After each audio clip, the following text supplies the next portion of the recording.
السلام علیکم۔ ایک بہت مشہور آتھر ہیں جن کا نام ہے اسٹیفن آر کوی، جن کی ایک بہت ہی فیمس بک ہے جس کا نام ہے 7 habits of highly effective people. وہ مجھے لگتا ہے شاید آدھے پاکستان نے وہ کتاب پڑھی ہوئی ہوگی، اور ان کی وائف ہیں جن کا نام ہے سینڈرا کوی۔ اچھا، ان دونوں کی ایک اولاد تھی جن کا نام ہے اسٹیفن ایم آر کوی۔ ان کی ایک بہت مشہور بک ہے جس کا نام ہے دا اسپیڈ آف ٹرسٹ، اور اس بک کا سلوگن ہے the one thing that can change every thing. یہ بھی بہت بیسٹ سیلنگ بک رہی ہے۔ تو اس بک میں انہوں نے نا الیگزینڈر دی گریٹ کے لیے کچھ کوٹس بولے۔ اچھا، ایک یورپین کنٹری ریجن ہے بالکانس کے اندر کافی سارے کنٹری آتے ہیں، جس میں آسٹریا بھی آتا ہے، اٹلی بھی آتا ہے، گریس بھی آتا ہے، ایون ٹرکی بھی آتا ہے۔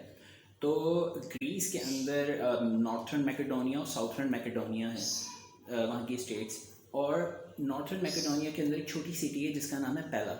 پیلا کے اندر ایک بہت مشہور بادشاہ گزرے ہیں جن کا نام تھا کنگ فلپ II، اور ان کی بیوی تھی جن کا نام تھا queen of Olympia.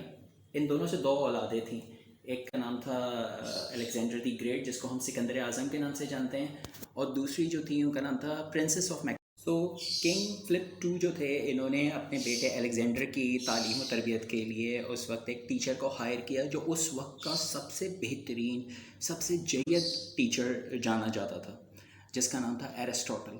G, the philosopher Aristotle, جس کو ہم ارسطو کے نام سے جانتے ہیں۔ وہ ڈیلی آتا تھا ان کے پاس اور ان کو فلاسفی، آرکیٹیکٹ کے بارے میں، ماڈرن وارفیئر کے بارے میں یہ سب چیزیں سکھاتا تھا، اور سب سے زیادہ جو بہترین چیز سکھاتا تھا وہ سکھاتا تھا دا ٹرسٹ، یا ٹرسٹ سکھاتا تھا کہ کس طریقے سے تمہیں اپنے قوم کے اوپر ٹرسٹ کرنا ہے، اور کس طریقے سے اپنے قوم کے لوگوں کو یہ باور کرنا ہے کہ وہ تمہارے اوپر بھی ویسا ہی ٹرسٹ کریں۔ ذرا سوچیں اس بات کو کہ ایک ٹیچر ایک بادشاہ کو سکھا رہا ہے کہ تمہیں بادشاہت کیسے کرنی ہے، ٹھیک ہے؟ بادشاہت کی مثال اگر لی جائیں تو سکندر اعظم سبھی جانتے ہیں، الیگزینڈر دی گریٹ نے کافی جنگیں جیتی، اور انہوں نے 4 مشہور جنگیں جیتی اپنی زندگی کے اندر، اور تقریباً 3 حصے پر دنیا پر حکومت انہوں نے کر لی تھی۔ تو ایک دفعہ ان کو جنگ کے دوران ایک تیر لگا جو کافی زیادہ ان کو تکلیف دے اور کافی پریشان کن ثابت ہوا ان کے لیے۔ وہ تیر تو نکال دیا لیکن اس کا زخم اتنا گہرا تھا جس سے ان کو ایکیوٹ فیور ہونا شروع ہو گیا اور کافی زیادہ انفیکشن ان کو ہو گیا۔ تو اس وقت ان کا ایک بہت قریبی دوست، بہت ہی دل عزیز دوست تھا، اس کا نام تھا ہیفیسٹین، جو سب سے زیادہ قریب تھا بادشاہ کے، اور بادشاہ ان سے اپنی ساری باتیں شیئر کر لیتا تھا۔ جیسے ہی ہیفیسٹین دوا لینے کے لیے گیا تو الیگزینڈر کو ایک خط ریسیو ہوتا ہے، تو اس خط کے اندر لکھا ہوا ہوتا ہے کہ آپ کا جو دوست ابھی دوا لینے گیا ہے وہ دوا نہیں پیجیے گا، وہ اصل میں زہر ہے، وہ آپ کو مارنا چاہ رہا ہے۔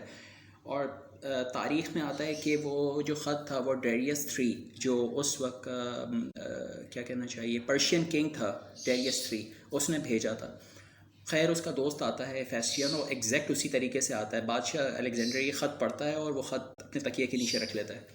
اس کا دوست آتا ہے اور بالکل ویسے ہی جیسے لیٹر کے اندر لکھا تھا کہ وہ آپ کو کب دے گا دوائی کا، اور دوائی نہیں پیجیے گا، اسی طریقے سے ہیفیسٹین آتا ہے اور الیگزینڈر کو کب دیتا ہے، اور ایک ہاتھ سے الیگزینڈر کپ لیتا ہے اور دوسرے ہاتھ سے تکیے کے نیچے سے لیٹر نکالتا ہے، ہیفیسٹین کو دیتا ہے۔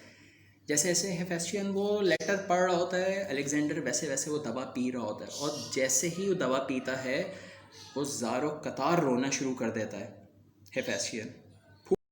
تو ہیفیسٹین زار و قطار رونا شروع کر دیتا ہے، اس وجہ سے نہیں، وہ اس وجہ سے رو رہا ہوتا ہے کہ واقعی اس کے اندر زہر نہیں ہے، اور الیگزینڈر کو اتنا ٹرسٹ ہوتا ہے اس کے اوپر، اپنے دوست کے اوپر، کہ ساری دنیا غلط ہو جائے لیکن مجھے اس کے اوپر ٹرسٹ ہے، اور بنا کچھ جانے بس وہ پیالہ پی جاتا ہے، اور الیگزینڈر کو کچھ بھی نہیں ہوتا۔ یہ وہ مثال تھی اس ایرسٹوٹل، اس ارسطو، اس ٹیچر کی، جو اس نے اس بادشاہ کے اندر بلٹ اپ کی تھی۔ یقین جانیں بحیثیت قوم، ہماری پوری زندگی اگر ہم یہ کہیں گے نا کہ چینی 50 روپے کلو تھی، اگر ہمیں ایک دن بول دیا جائے کہ چینی 52 روپے کلو ہو گئی، 2 روپے بڑھ گئی، ہماری چیخیں نکل جائیں گی۔ پتہ ہے کیوں؟ کیونکہ ہماری زندگی 1 روپے 2 روپے کے پیچھے ہی گھومتی رہے گی۔ ٹماٹر مہنگے ہو گئے، آلو مہنگے ہو گئے۔ ہم آنے والی اپنی قوم کی، اپنی نسلوں کے بارے میں کبھی نہیں سوچیں گے کہ یہ لوگ کیسے پڑھیں گے، ان کی تعلیم کیسی ہوگی۔ یہی وجہ ہے کہ گورے ہم سے کئی گنا زیادہ ذہنیت رکھتے ہیں، اور صرف یہی وجہ ہے کہ آلو ٹماٹر ان چیزوں کے پیچھے نہیں پڑے ہوئے ہوتے، ان سے آگے بھی جہان اور بھی ہیں.